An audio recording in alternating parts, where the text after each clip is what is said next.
Yeah, it's a shame that we have to go through that. I'm going to get more acclimated with YouTube. I am Uh, slightly acclimated with YouTube.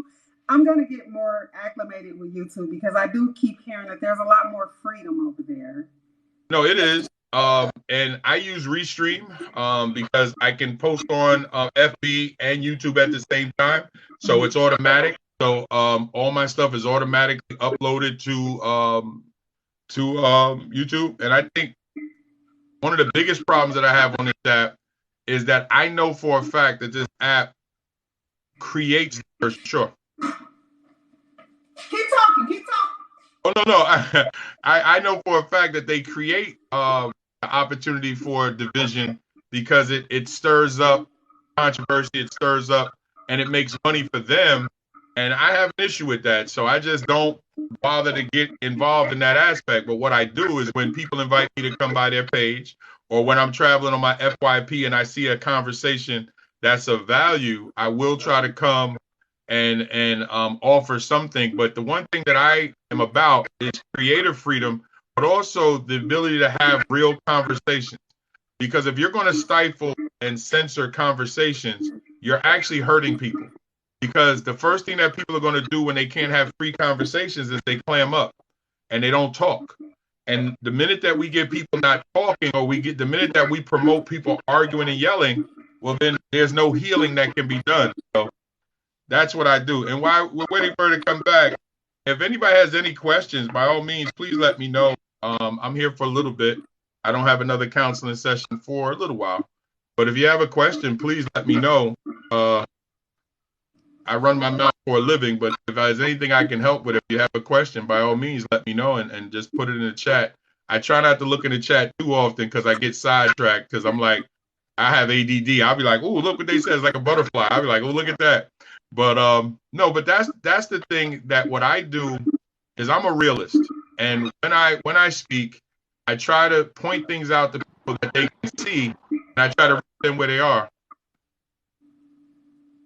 Hey, Pharaoh. Hello, Pharaoh. What happened? Oh, you disappeared. Oh,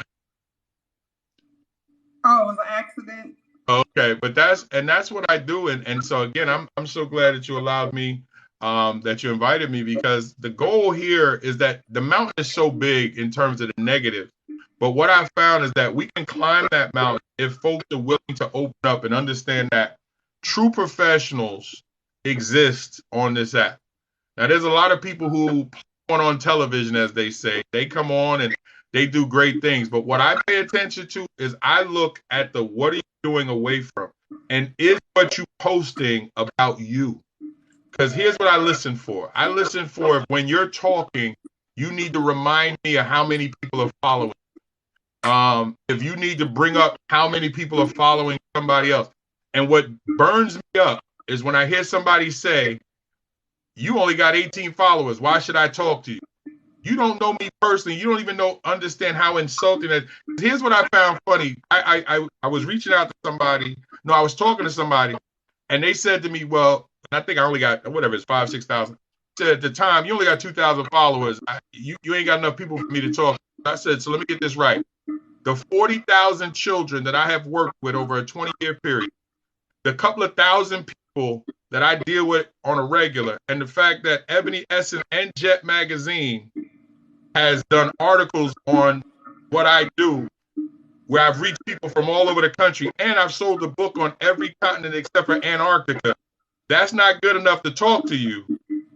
But okay, I get it. And that's the problem, is because what this app has done, it has given people false bravado, and that is more damaging to us as people of color than anything else. The worst thing in the world is to make a person who doesn't have much, to give them a little piece and then have them strut around like they got a whole lot. Malcolm X talked about this. If you listen to folks, they'll say, we got a good house, boss. We sick, boss. And there's a book, I can't remember the name, but it said, when America is sick, black people have the flu.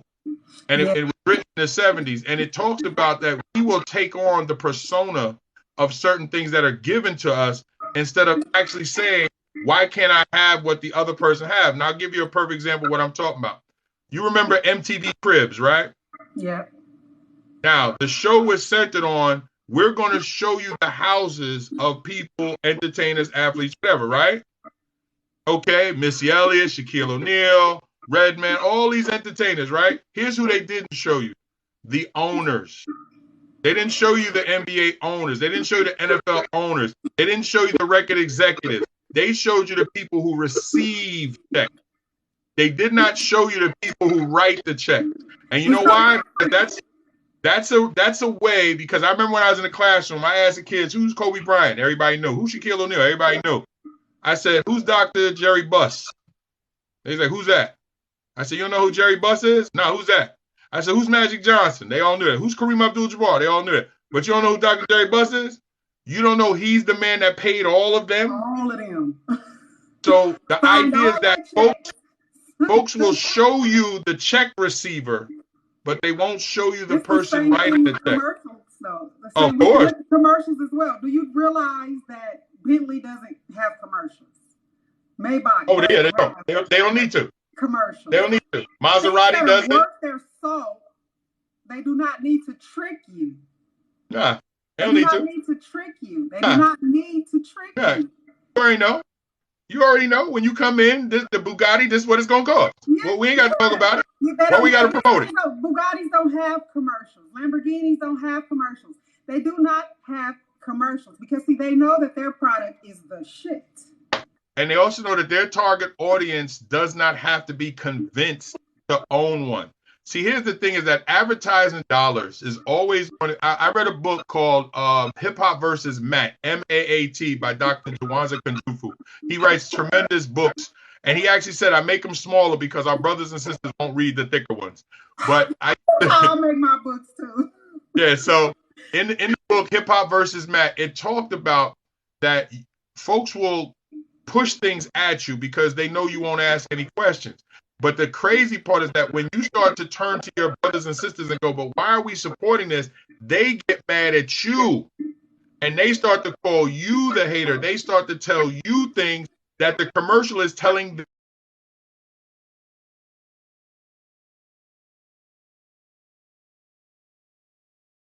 them to. Sway was right years ago about why don't you just do it yourself? But Kanye yelled and screamed when we got the famous, you don't have the answer, Sway, when actually Sway did. Because now, after making billions of dollars, what he stifled at is that now, as a billionaire, you're still told what you can and cannot do with your own products. So what did he say? From this point on, I'm going to do it myself. Well, let's go back to what Sway said. Kanye, why are you so upset? Why don't you just do it yourself? And he said to him, you don't understand. You don't have the answers. Because sometimes we can get so trapped into what's being fed to us, what's being told to us, that we actually don't stop and say, but what am I creating?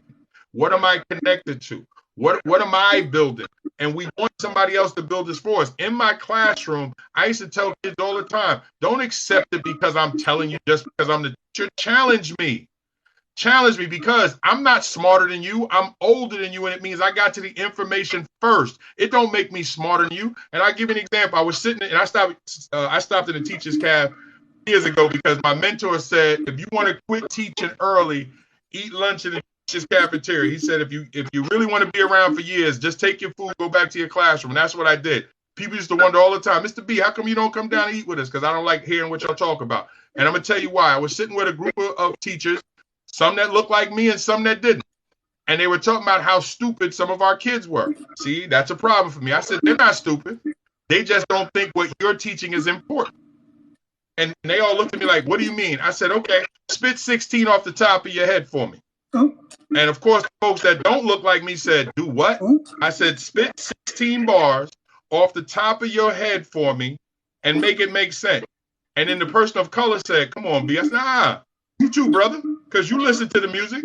Anyone in here spit 16 and let me hear it. And they all looked at me like I was crazy. I said, I'll be right back. Went to the doorway, in the hallway.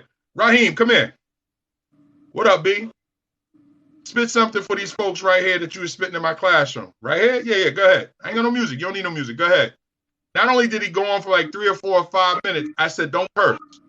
Not only did he not curse, I said, thank you, bro. I appreciate you. I said, now, I just called a young man at 15 years old to walk into this room and spit off the top of his head something that makes sense. All of you sitting here have master's degrees and can't do that. Who's the stupid? I got into the biggest disagreement with my English professor because, you know, they like Socrates, Plato, they like all that stuff. And I told them, I'm sorry, I am not inspired by them. I'm inspired by, I love paying rent when the rent is due. I hope you got the diamond ring that I sent to you. There you go. Like, who is that? I said, baby, Tupac. Tupac. Let's go. Let's go. Greatest, right? This man had no clue. He didn't understand. I said, see, you look, some of these things that these lyricists are putting out, you feel it speaks to your soul because it speaks to your life, right? Yes, exactly. This man, white parents, well-to-do, never understood what it was to miss a meal, or never understood what it was for beans to be your first, second, and third meal if you get a first, second, and third meal. If you never get that, understood exactly what it was to be homeless or have the threat of homelessness. So when I tell you that is lyrical genius to me to say I love paying rent when the rent is due. Now, we do get past that and want to buy homes, but until that point, you need that. Until that point, you need that. You need to not only know what it means, but to appreciate it. You have to, but you can't appreciate what you don't respect. You can't appreciate what you don't engage with. And one of the things, when I taught an English class, one of the things that I would do is I was like, sometimes you got to let a child drive the hoopty before you give them the keys to the Bentley, because they have to understand it is about the experience of driving, not what you are driving. So the reason why I give them the hoopty is I want to be able to make the mistakes, do whatever. And I said, I can give, and at the time I would do Pac, Eminem,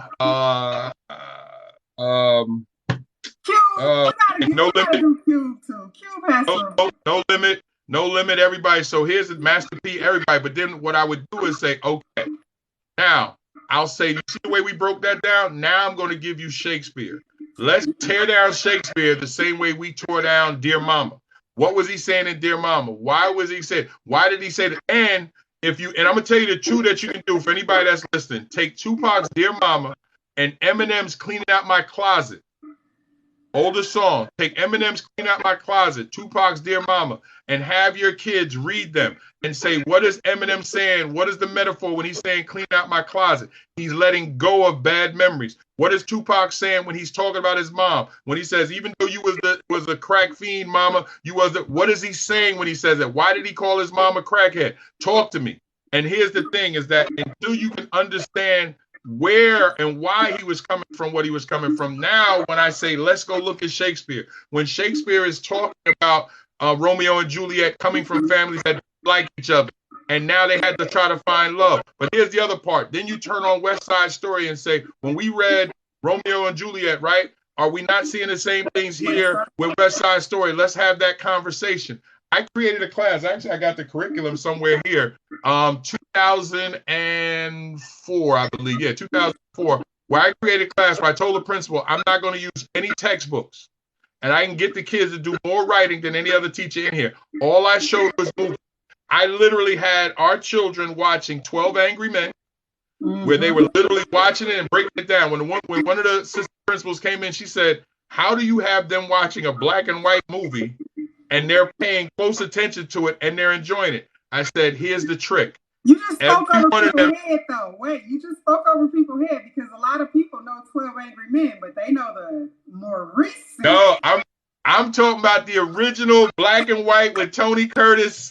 I'm talking about the original black and white that only had one person of color that happened to walk by in the movie. So in black and white. So if you've never seen the black and white 12 Angry Men, you didn't see the original. Exactly. And when the woman said, well, how you got them so quiet? I said, easy. I prepped before the movie. What I did was in the movie, before I watched the movie, I gave every person a juror pay attention to, and all I needed them to do was tell me, what do you think that juror was thinking? But in your conversation, I want you to pull stuff that they talked about. Now, for my students who are on a lower level, I gave them a drawer that didn't have that much to do. For my kids on a higher level, I gave them some of the more lead characters. So using one film, I was able to deal with multiple intellects. So each kid is addressed, each kid is learning, and each kid is giving me what they can give on their level. My master's degree on that, well, two of them, I got two of them back there. My master's degree on that wall wasn't given to me. I earned that. So when I go into a classroom, I take what I know about the streets and then I apply it to what I learned in terms of educational content. So what happens is you have to take the kids into consideration where they come from. So when I say, so how many of you, if you realized or thought that the person that committed the crime didn't do it, how many of you would be brave enough to stand up against the other 11 jurors and go, I just don't think he did it? Now, if you tell me yes, tell me why. If you tell me no, tell me why. So you know what happens? They get quiet because they got to think. Or y'all want to go back to the movie to watch a little bit more? Yes, B, let's do that. Okay, let's watch. So by the time we get to the end, now, also had them watch A Raisin in the Sun, the original one. The original one with Sidney Poitier on his knees talking about, Sonny, you better not have used that money. But okay, when I had the kids watch it, I said, how many of you would have took that money to try to flip it, to make it better for your family? How many of you would have took the money from the household like he did? Tell me why. Use examples from the movie. So here's kids watching classics. But the reason why they're able to watch it on a 6th and 7th and 8th grade level is because of the prep that you give at the beginning. Our children can learn when you can clear out the noise and the mess. But if you don't give them the opportunity to learn because they're already doing it. When you look at Jay-Z as one of the greatest double entendre lyricists that's ever lived, it is because he is speaking to 3, 4, 5, 6 different people. When he says, don't let the necessary become necessary. I tell folks, what is he talking about? Well, go back to the previous part of the lyric. Don't disrespect my lady because then what I don't want to happen is what is going to happen. That is a double entendre. I'm telling you two things by saying one thing. I ain't no killer, but don't push me. Push me. Yes. And he says, I'm not what? Now, why would he say that? There you go. What do we know about somebody? What do we call somebody who's soft? Okay, let's go. And that's the key. And so if we don't highlight that their skills are the same skills that you're being asked to do. So don't tell me you can't do it. Now, here's the key. Let's transfer what we know about hip hop music to English literature. Let's transfer what we know about street pharmacology to what we know about math and social studies. Once you have the skills, I don't care what I hand you, same thing with science. Once you have the skills or understand what you're being asked to do, then whatever I give you is not, I had a 7th grade teacher. I want to real quick. I had a 7th grade teacher. Critical thinking. It's critical. Oh yeah, well we don't teach critical thinking. Not many of us can critically think.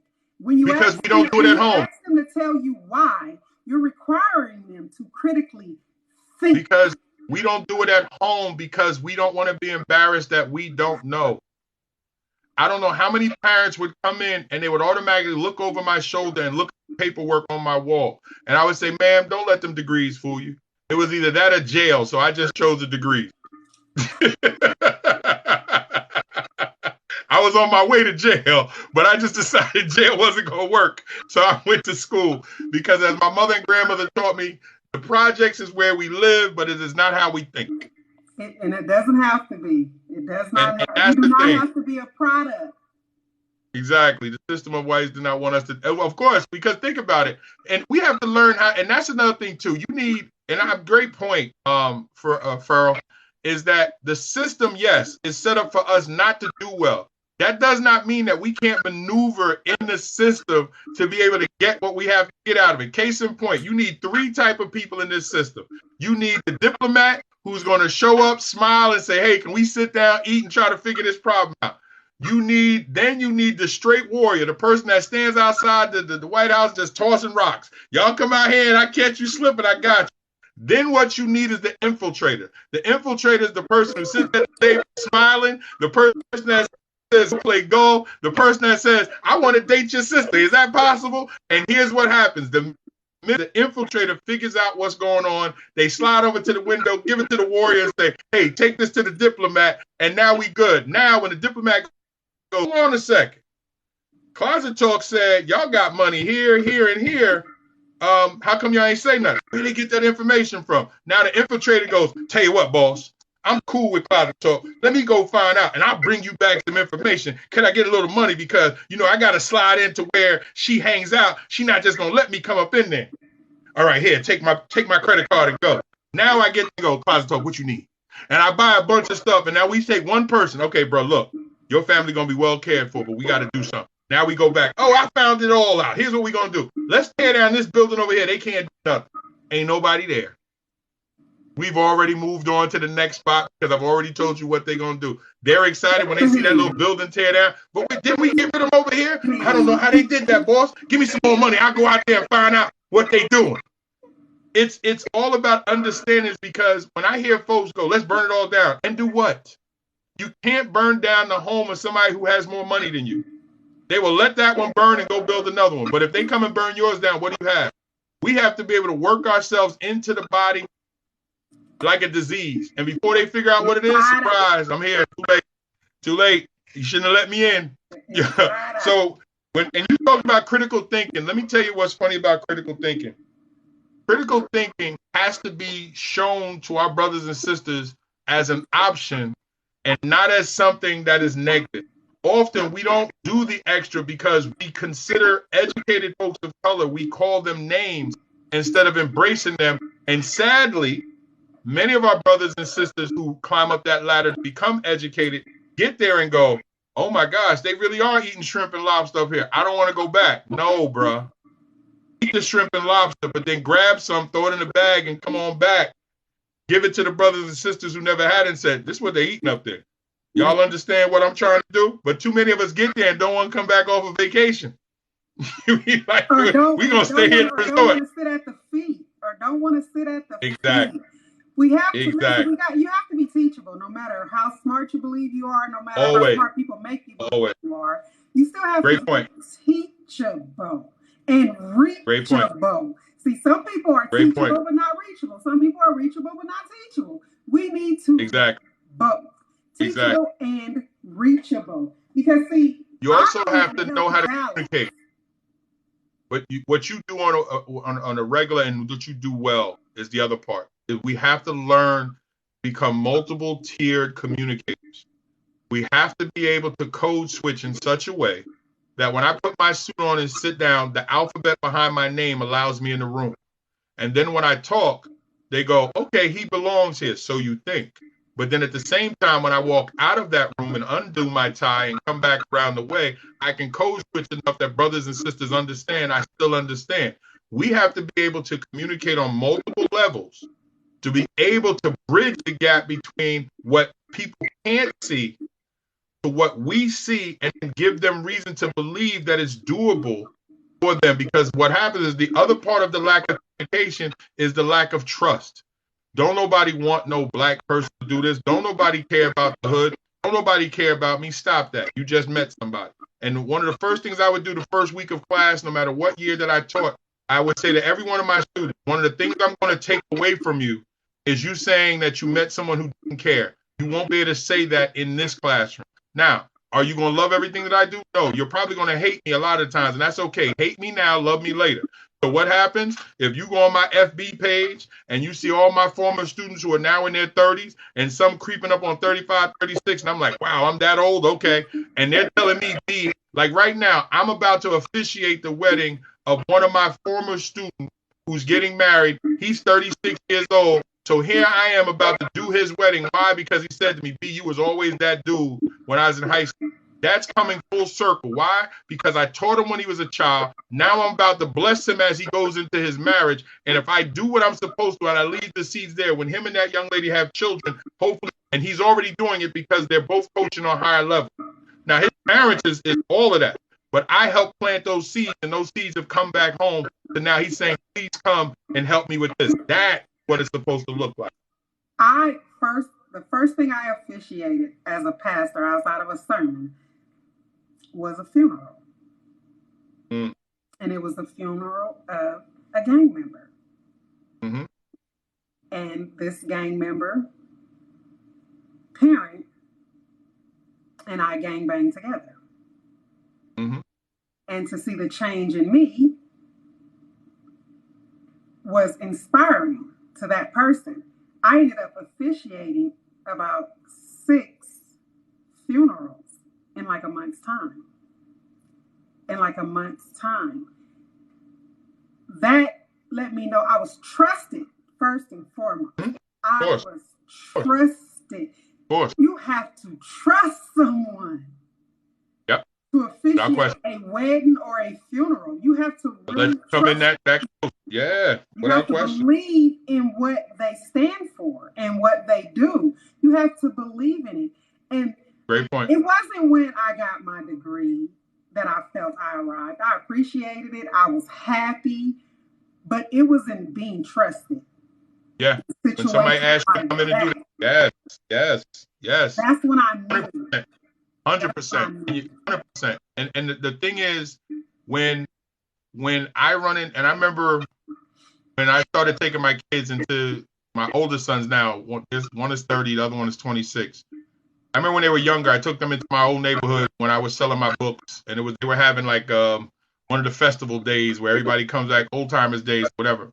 And I'm setting up my books and stuff on the table. And one of the guys, and one of my sons said, "Dad, why all these people that come over and talk to you, they got scars and they look all rough?" And I'm like, okay. And it's like, well, what was you into? Because all these people look like they was. I'm like, don't worry about that. So gentleman came over, he's missing some teeth, and his name is Mace. And he came over and he said, "Yo, big dog, what's up, man?" I said, "I'm good." He was like, "Yo," and he's cursing. I said, "Bruh, not in front of my kids." He said, "Oh, I'm sorry. So then he said, "Yo, little man, do you know who your pops is?"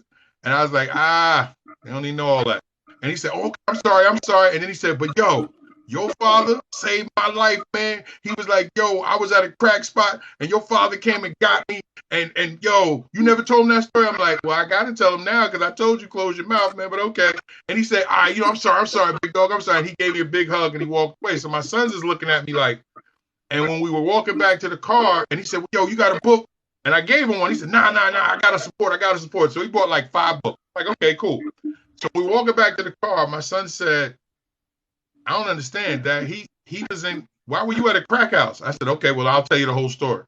And the crazy part was I said, when I was out in the streets, I said, "How many times do I tell y'all there's things I see that I don't ever want y'all to see?" Well, part of it is what my life was before your mother and I was together. I said, his mother knew who I was out in these streets, and she came to me and said, "Could you please go find my son? Because I believe that if he don't come home tonight, he's going to die. We've been trying to get him into rehab. It just ain't working." I said, "You know where he's at?" She's like, "I don't know. I think he's on a bench because he had stole her TV. He had stole some other stuff." So I said, okay. I knew some people that was doing what they do. And I said, "Well, I know you and I don't get along. This is who I'm looking for." "Oh, I know where he's at." "Well, can I get a pass to come into your area? I'm not coming with nothing. I'm not selling nothing. I just want to come into your spot to get my man to bring him home to his mom." He said, "You know what, fam? Only because me and you are cool. I know you ain't in this game like that."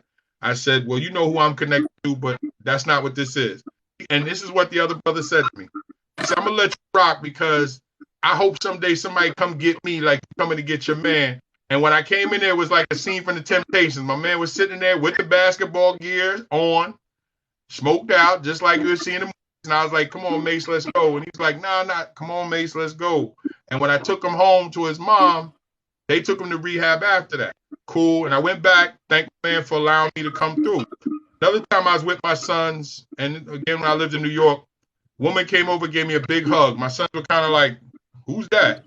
And she was with her children. And she said, I'm sorry, these your boys?" I'm like, "Yeah." She said, "Your father," and she turned to her own children. She said, "Wait a minute, this man right here is the reason why I have y'all back."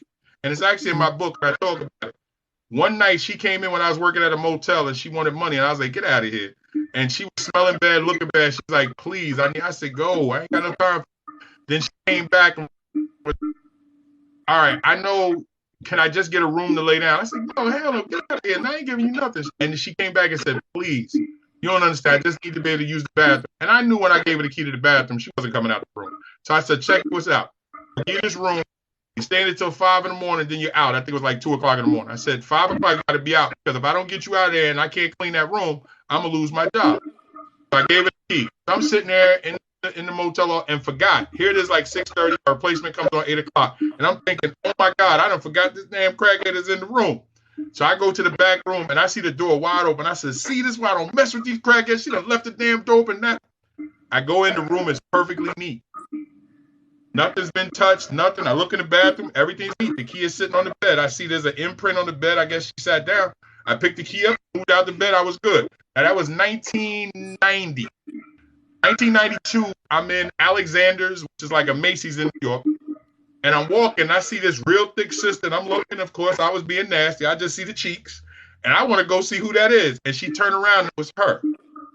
When she ran over, she gave me a big hug. And she said, that night, what you don't know is that night I had been raped by a John.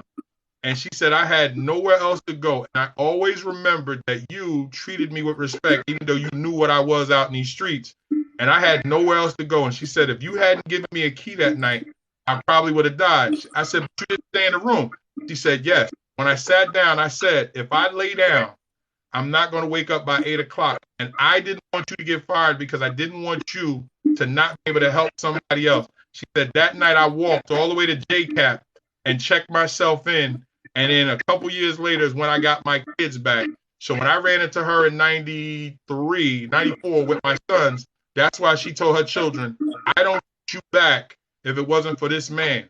And one of the things I explain to folks, and I still explain to folks, that you have to not worry about where somebody's going to end up. You help them here now.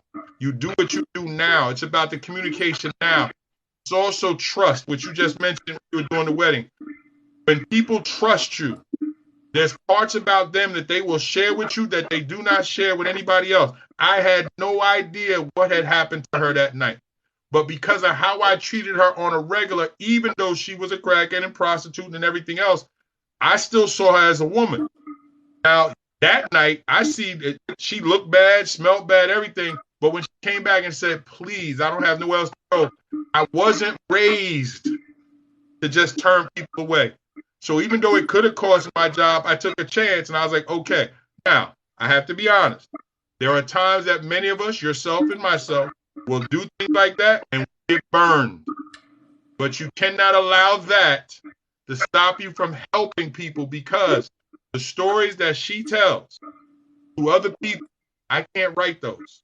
Now, I write about that situation, but I can't tell that story because that's what God gave me to do for her.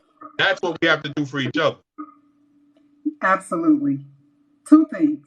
One, Sure. I want to go back to you talking about the gentleman who y'all wasn't cool, but he still extended grace, if you will. Yes. What I want to tell people is your gift will make room for you. Yes, it will. Your gift will make room for you. Your gift will allow you in rooms that you may have not been allowed in prior to, right? Yes. When you start walking in your gift, people see you differently, right? That's true. People see you differently. They sense it. And that gift will make room. It'll allow you in spaces where you weren't allowed before. It'll allow you in spaces where you may feel you don't fit. Agreed. It'll allow you in spaces where you feel you don't have anything to offer. That's what your gift will do. You have to trust your gift. You have to trust your gift. Because see, if you don't trust your gift, what you were just saying, it'll keep you from helping someone who really needs it. You have to let the positive and the good of your gift outweigh the negative that may happen. And the fear. Negative things are going to happen. And the fear. Period. And the fear. Absolutely. Yeah. Negative things are going to happen.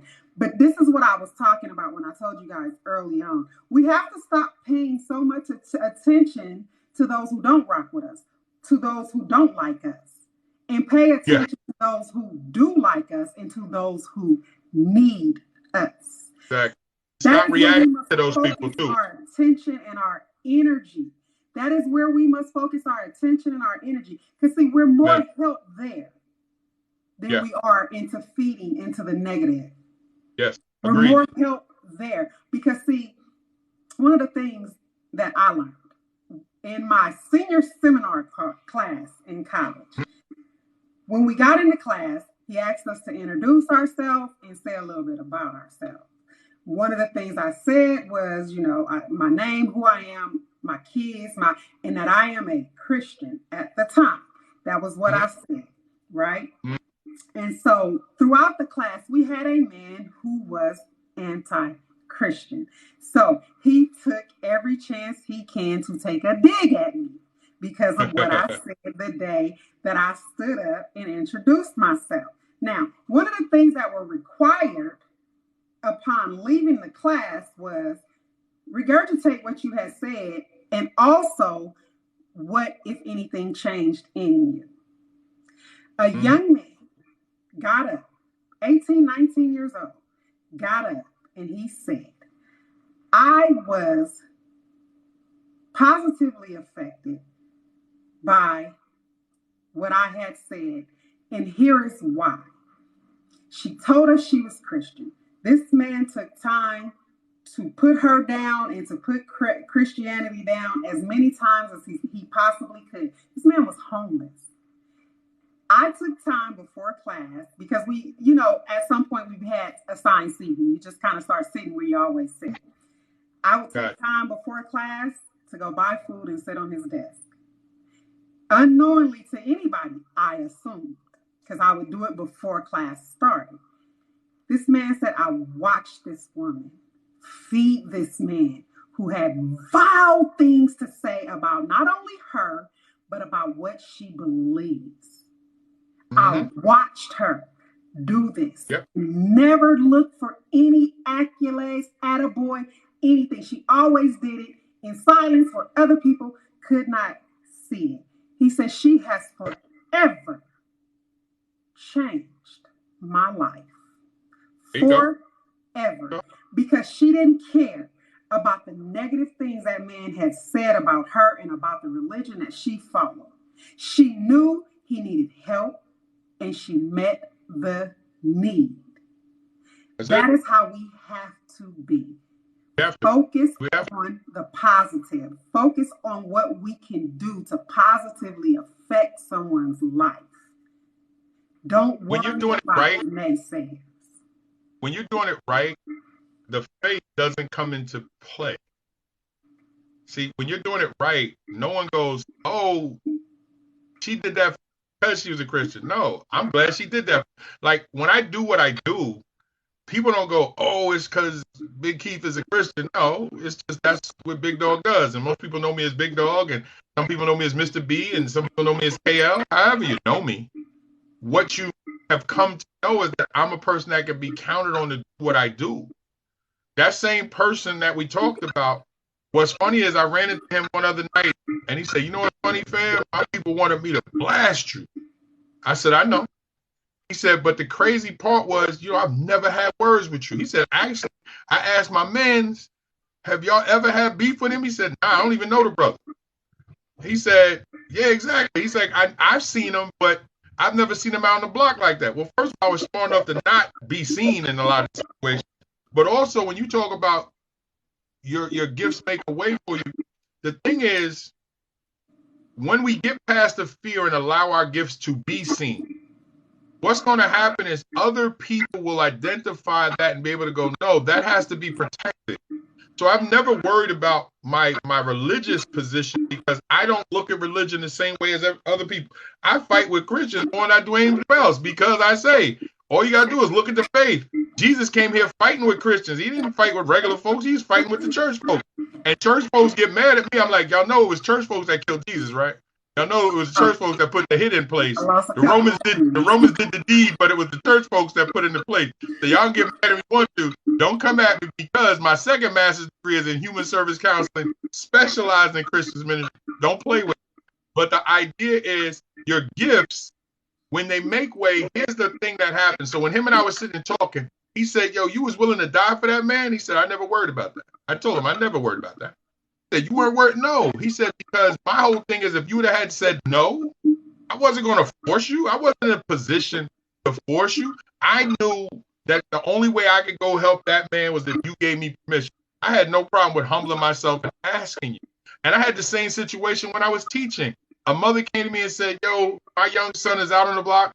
And the crazy part is I went up and spoke to one of the gang leaders. Yo, fam, I just need to get Shorty off the block. He said, nah, B, he with the crew. I said, I feel that, but come on, he 11.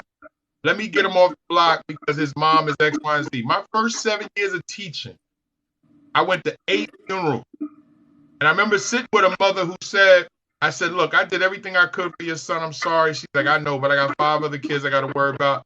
I'm just trying to put them in the ground. That's it.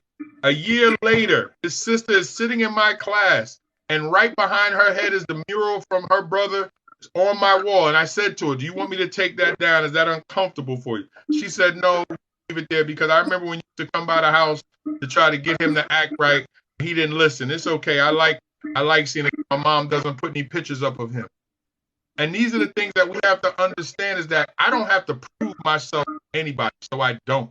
I don't have, and I mentioned my master's degree only because it fits with the conversation. Other than that, I don't say anything, simply because I don't have to, and unless I need to. Now, if I need to flex, I'll flex in a minute if I need to get your attention. That's why a lot of times on this app, I find it funny that a lot of brothers and sisters are doing all this talk. One, nothing's being written about you, so you can't tell me that you're doing what you say you're doing, because when other people talk about you, when you got to talk about yourself, I'm not impressed with that. When other people write articles about you, when other people come and say, hey, can you come and interview on my show? Yes, I've been on CNN. I've been in Jet Magazine, Ebony Magazine, Essence Magazine. My book has been featured in Black Expressions Book Club. These are all documented things. And when somebody tries to call me on it, I say, just do a search for my name and put in CNN. You'll see the transcript. I turned my daughter in to the system when she committed a crime, because I said, how do I look going into a classroom telling other children to do what's right, and my own child's out here doing videos, something stupid? No, you can't come at me when the truth is the truth. The key is I don't use that as a way to go, I'm better than you. I use it as an end to be able to get people's attention so they can go, brother, can you show me? I sure can. Brother, can you help me? I sure can. Brother, do you have a business that can? Yes, I do. Do you have an EIN number for both businesses? Do I write books? Yes. I not only publish my books, I help other authors publish theirs. I got proof of that. What do you want? Yes, I do all of that, because I'm here. Listen, I have a publishing website, and what I do is I teach authors how to publish their work. Same way though. I came to the same way. Not trying to put my accolades out there, not just trying to help people. Just trying to help people. That's you come across my accolades and you find out who I am, good for you. Every now and then you got to push it in somebody's face. Every now and then you got to rub it on somebody's nose, because I listen. I listen to people, especially on this app. I listen to people and they're doing a whole lot of talk, and I'm like, well, this is not a new conversation. I had a kid tell me in 2011, 12. B, you did a post and I saw like 200 people responded to it. You're Facebook famous. What the hell does that mean? You know, you're Facebook famous. No. Explain that to me, because it's the dumbest thing I've ever heard.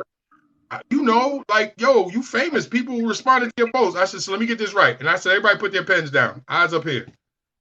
So y'all think it's important when people respond to you on Facebook. Why?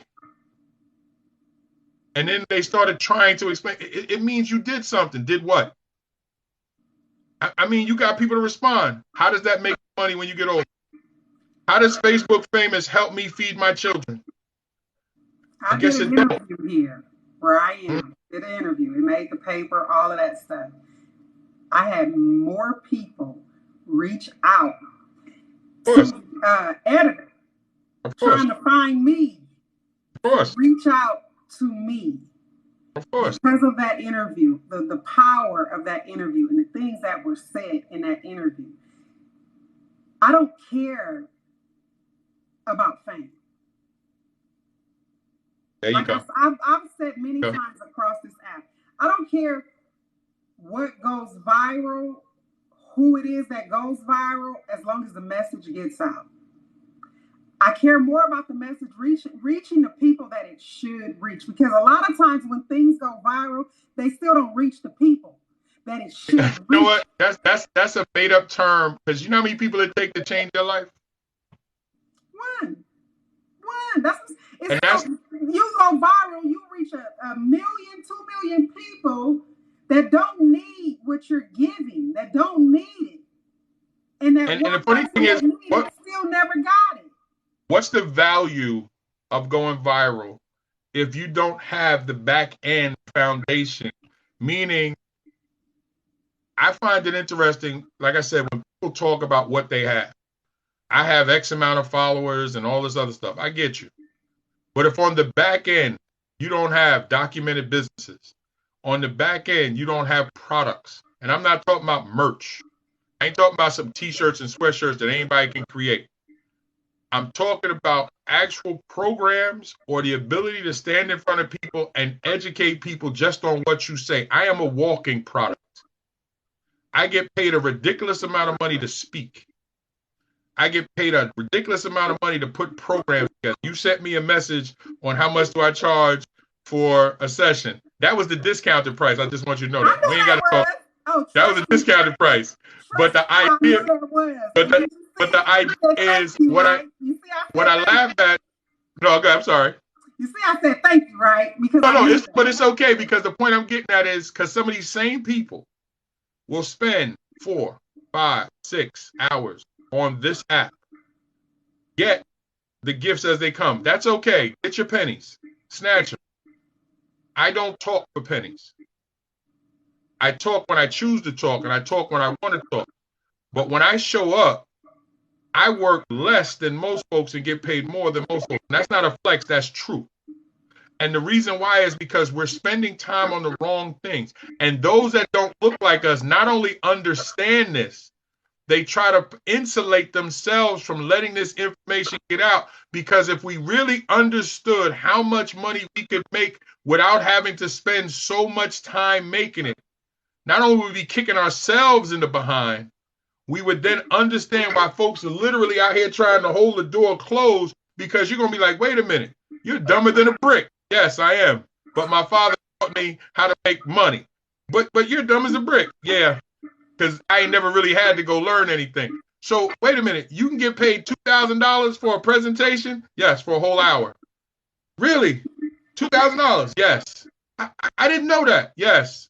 And the problem is because we don't have these conversations without sticking our chest out, which makes people hate us.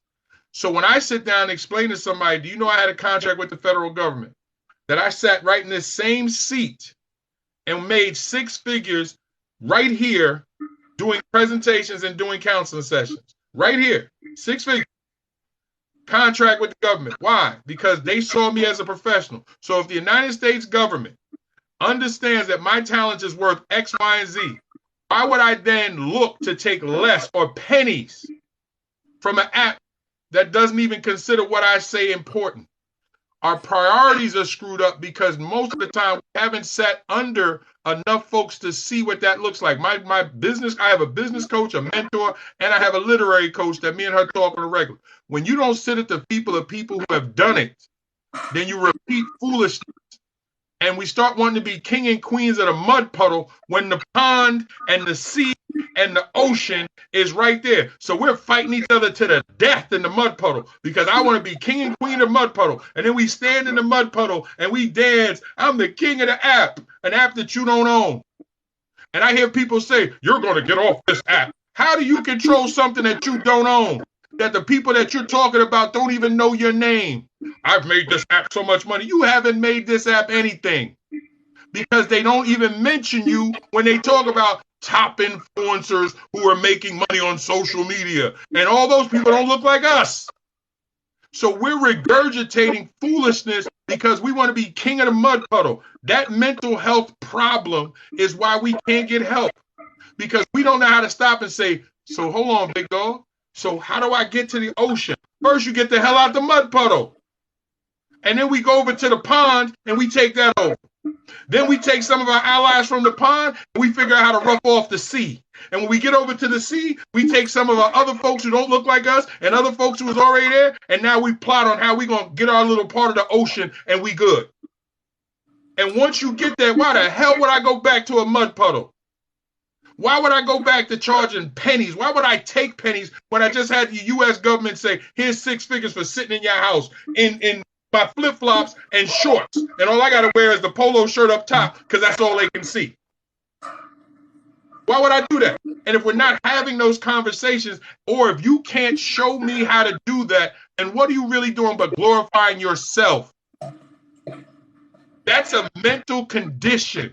When we get on and say, look at me, look at how much I have, look at what I do, and look at my followers and my whatever. How many other people are you feeding? How many other people get up in the morning and say, thank God Big Dog got me because I'm about to feed my family because of what Big Dog and I put together? How many other people know that they can call you and say, can I borrow $1,000? All right, when am I getting it back? And I didn't blink. Can I get $10,000? Okay, when am I getting it back? How are we going to do this? I'll send you the contract over. Okay, and this is what I'm talking about. How many of you own sole proprietorships, LLCs? How many of y'all are sitting in the room with other 6- and 7-figure earners where you can sit there and go, please just show me what you do so I can get it on? We don't. But yet we're on an app created by folks who don't look like us, who control what we say, and literally changing our language. We literally are having conversations where don't say this, and you can't say, you got to say grape, and you got to say SA, and you can't say this, and you can't say that. Well, understand that the minute you change the way somebody speaks, you change the way they think. Yep. And I refuse to let that happen. So when people say, but you need to be on live, I need to, why? You need to reach me. You can if you really want to see me. And I don't worry about the numbers because as my mentor talks about all the time, if I get 6 people, give me $20,000. I made 6 figures from 6 people while you on for 7 hours. I'm on vacation. I'm sitting there watching TV. And that's not a flex, that's truth. Because the funny thing is, if Gates or any one of those billionaires walk by you, you wouldn't even realize it's them because they're walking around in old tennis shoes, jeans, and a t-shirt, no bling, but their wallet thicker than yours because their card, they can swipe and buy a whole plane. Your card, you got to hope it go through, so you leaning over the terminal like, did it go through? Yes. The overdraft kicked in. I'm good. Get the F out of here. Because that's the problem, is that we don't see wealth, so we don't talk about wealth, so we talk about each other. When in actuality, wealth is sitting right next to the mud puddle. Just come out of the mud puddle and just simply say, wait a minute, nobody in my family has made 6 figures, so something's wrong. Let me go find somebody that does. Let me get off this app and put that time into an audio book. Let me get off this app and actually sit in somebody's class and learn that I can actually get a government contract and not need a degree. Oh, really? Yeah, all I need is your business. How much is that? $150. Sit at the feet of people that are doing what you want to do, that are Always. doing what you aspire Always. to do. Always. Sit at the feet. Always. I wanted to be a playwright. I wanted to write gospel music. I had the pleasure of sitting at the feet briefly because of disagreeing with what I say. I'm very outspoken, so that gets me in trouble a lot. But I had the pleasure of sitting at the feet of Tamla Mann, David Mann, Daryl Blair, Kirk Franklin. I went to church with these people. I had the pleasure of being able to sit at the feet and learn from their mistakes, and also learn from all their successes as well. We don't have to recreate the wheel. No. Willing to sit at the feet. Just get our own, even if it's a small wheel. Yep. Just sit at the feet of those that have perfected, near perfected, or at least know more than what you know about what you want to do. Let me give you this. All you need is a virtual mentor. Like, here's the thing. Malcolm X is a mentor of mine, right? I've never met Brother Malcolm. I've never had the pleasure of a conversation with Brother Malcolm. But here's what I did. I read everything. I watched everything. I paid attention to enough from Brother Malcolm that I understood what he felt about things that was connected to how I felt.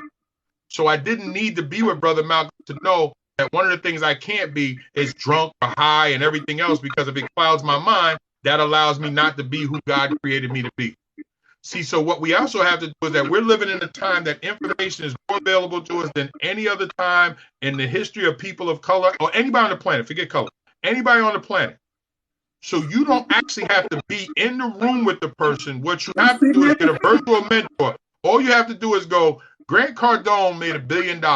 Let me get 10 times his book. Let me listen to the audio book and see what I can take from him and apply it to where I'm at.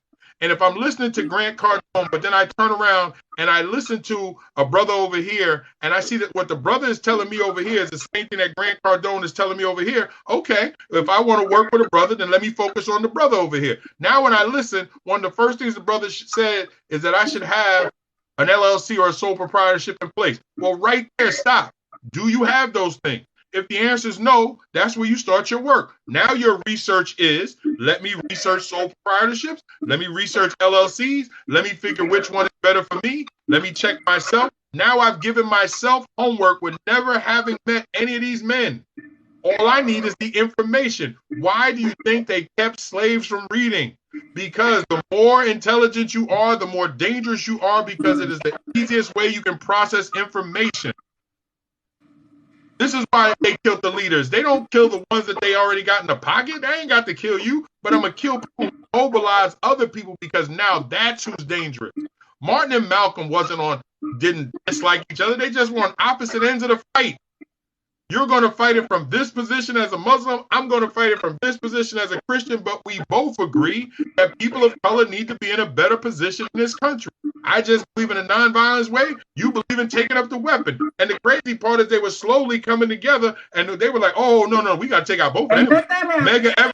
Mega Evans catches it in the back because he registered 66,000 people to vote. And as we see today how powerful voting is, because when you vote, you get representation. So we got to shoot Mega Evans in the back, because we can't have him getting these people in the South registering to vote. And then look what happens. Robert F. Kennedy and John F. Kennedy both get assassinated because they're open-minded individuals. All between 1963 and 1968. So in a 5-year period, they wiped the slate clean of individuals who started to think differently, because they wanted to keep things in place. But if we don't have these conversations, how do we know? So now you go to the 70s and go, but wait a minute. The Black Panthers started up, yes, because of what they saw, what was going on. So they became an organization, became powerful. So what happened? You got to kill them too. Bobby Hampton got to. So if you start to study these individuals, they become your mentors. You can sit at their feet virtually because you have that information. Now the key is, once you get that information, what are you going to do with it, and who are you going to help with it? Listen, speaking to that, I did not have the pleasure of personally sitting at the feet of Malcolm X. Personally. I did have the pleasure of personally sitting at the feet of Dr. Khalid Abdul-Muhammad, who is my uncle, who sat at the feet of. There you go. There you go. I did have that pleasure. What hurts, what pains me, and my cousin who was in here, that is Dr. Khalid Abdul-Muhammad's son. Far Gray is his son.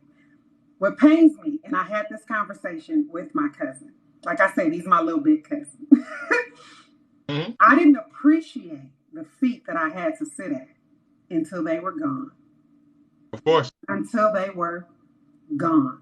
Of course. I did not appreciate the wealth of knowledge that was available to me by a phone call or by a visit until it was gone. There we have to start appreciating what we have before us while it is before us.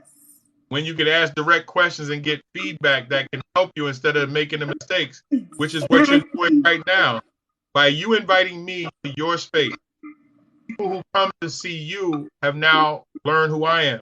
And one of the things that I always say to people is, by me talking to other people, now it's an exchange. Just like people that now are watching me are now going to learn who you are. And that's the reason why you have to take advantage of it. That is why the trick that this app is doing is stop and think for a second. If Malcolm would jump out of a car and tell men who are shooting dice or drinking beer on a corner, don't you understand someone is studying you right now? Why are you out here wasting time? And Malcolm became the greatest fisher of men, being able to convert men from a prison mindset to being upright Muslims, as he would say. If he is that individual and you read his book and you realize that that came because of a sound understanding of how things was, he was a great debater, but he was a person that understood the power of knowledge. So if you can convey that and then just simply challenge yourself, I don't want to be another Malcolm, but what can I learn about what Malcolm has done? Well, how much do I know about myself? How much do I know about my own history?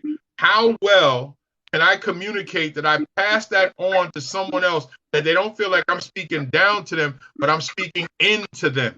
And when they get it, they go, wow, thank you, brother. And there's no charge for that. And here's the thing. So now when I come back and say, hey, I'm doing X, Y, and Z, do you think that you can put money into this? Yes, because they've already seen what you do for free. Often folks come with their hand out first with nothing in it. Give first and then receive. And all of us Christians, what were we taught? It is better to give than receive.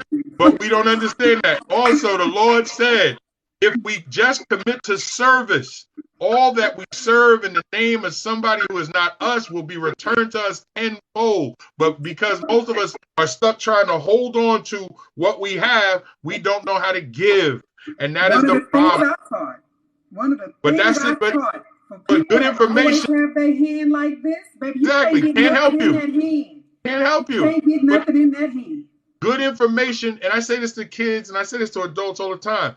Good information will always find its way around the world. When I read Marianne Williamson's poem on Our Greatest Fear, when you read it, she is speaking to a feeling. So color is now off the table. When you actually look at what, and I'm not worried about their personal life. I'm looking at service, because I know if I start to mention service, yeah, but he was, yes, that's their personal flaw. But if they were trying to help, and a lot of us all have personal flaws. Let me just get that right. But if I look at people when they service other people and trying to help, there's a common denominator that shows up in true service. One, it's thankless. You're not going to get any thanks. It's selfless, where you don't worry about self.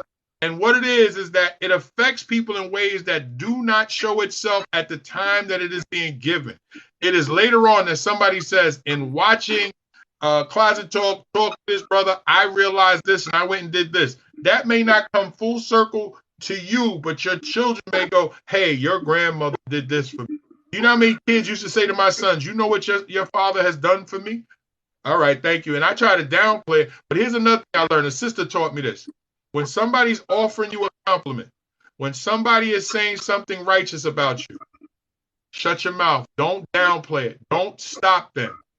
Let it be given to the atmosphere. Let it be given to the universe, because somebody else needed to hear that, or you needed to hear that as a reminder that what you're doing is paying off. Sister, listen, I got 7 minutes before my next counselor. I gotta go, so I'm starting to feel bad. I'm drained. I got to get ready to go, but I want to say this to you, and I want to say thank you for allowing me to share in your space. To everybody that's in the chat, I'm sorry I don't do the chat when I'm talking. I try to stay focused, but again, I just simply want to say, when you need me, let me know. If I can rearrange my schedule, I'll definitely come through. But if nothing else, my prayers are for you and everybody here, because we can all make differences if we just figure out who we are. That's all. Figure out who you are and what your message is, and find a way to put that out there. Righteousness finds its way where it's supposed to be. Now it gets there later. Evil always gets there first. Negativity and lies always get there first. They say a lie is halfway around the world before the truth with the shoes on. But the cool thing with that is that at the end of the day, righteousness will always show up and show out. You just have to have faith that it's going to happen. I don't worry about folks who do all this yapping, because my question to myself is, but how many people are they truly helping other than themselves? I'm about saving lives. So you keep doing what you're doing. However I can help you. You guys in the chat, I appreciate you. I got to go. I got to go try to help somebody and save their life. So again, sister, I appreciate you. Blessing. I'll talk to you soon. And I'm going to end as well, because I'm starting to not feel good. But I want to leave you with what is in my bio, which was said by Buddha. 3 things cannot be long hidden: the sun, the moon, and the truth. Love you guys. Thank you guys for coming. Take care. And I'm going to put all of this on YouTube. Bye, guys.